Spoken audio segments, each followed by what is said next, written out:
But of course, to achieve this, we will need to act swiftly and decisively.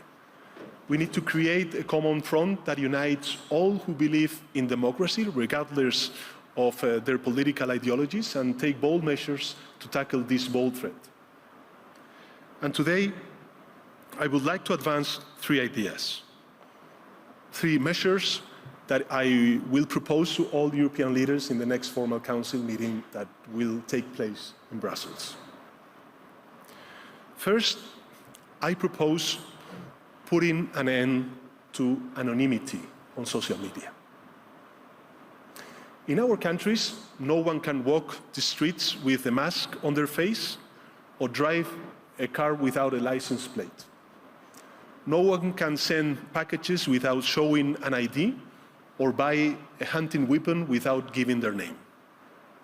And yet, we are allowing people to roam freely on social networks without linking their profiles to a real identity.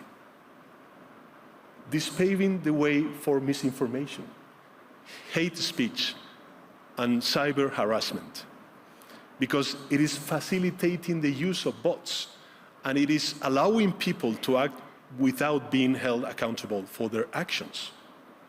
Such an anomaly cannot continue. In a democracy, citizens have the right to privacy, not to anonymity or impunity, because with those two, social coexistence would be impossible. That is why I believe we must push forward the principle of pseudonymity as the functioning element of social media, and force all these platforms to link every user account to an European digital identity wallet. This way, citizens could use nicknames if they want, but in the case of a crime, public authorities would be able to connect those nicknames to real people and hold them responsible.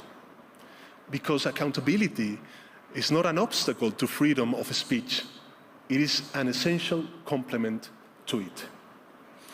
On social media user, or it's much better to say, one social media user, one real ID. This is the only way to really ensure that minors do not access inappropriate content, that people who commit crimes are banned or prosecuted from social networks, and that the millions of fake profiles that exist and influence the public conversation are removed.